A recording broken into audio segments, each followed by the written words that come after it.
It's a Homebrew hoedown as we take a look at 3 recently released SEGA Homebrew projects that received playable releases over Christmas 2024.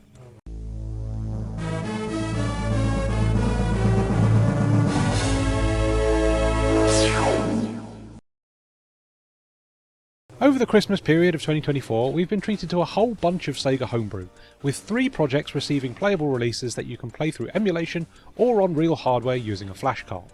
In this video we're taking a look at each of the 3 games that came out recently, and you can play them too if you like. Links to each project are available in the video description. Let's get cracking!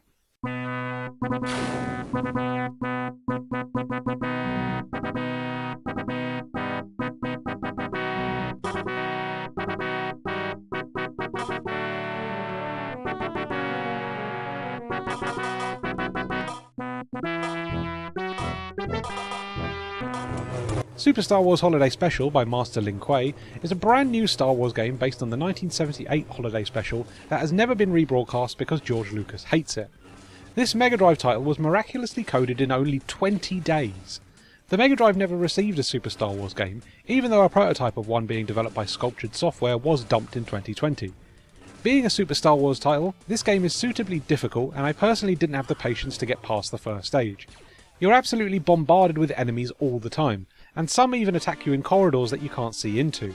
Playing Super Star Wars Holiday Special is quite a frustrating experience. It controls well, and you'll be making liberal use of Luke's super jump, where he spins the lightsaber around him like a spin attack a lot, but the noise of it does get very irritating very quickly.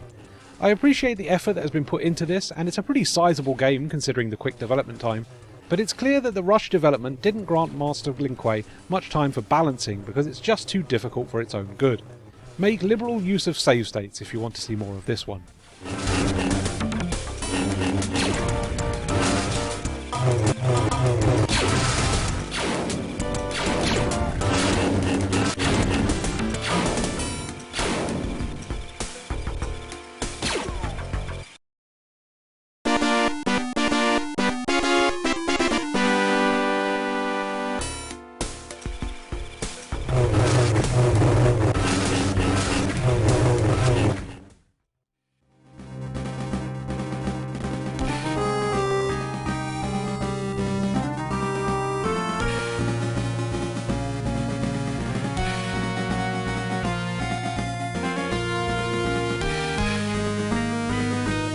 Batman Returns MD by Pyron's Lair and Tiago SC is a port of Konami's Batman Returns beat-em-up for the SNES, but to the Mega Drive. The Batman Returns game that was originally released on the Mega Drive back in 1992 by Malibu Interactive is a notoriously naff game with ugly dithered graphics that doesn't hold a candle to its SNES counterpart.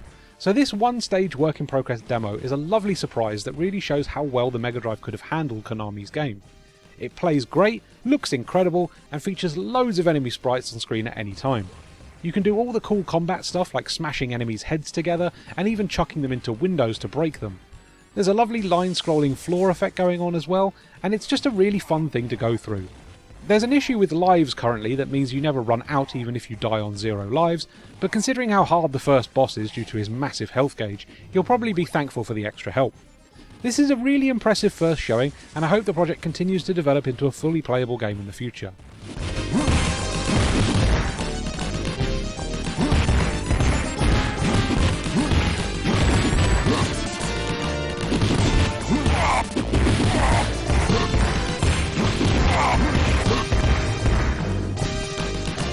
I'm Batman.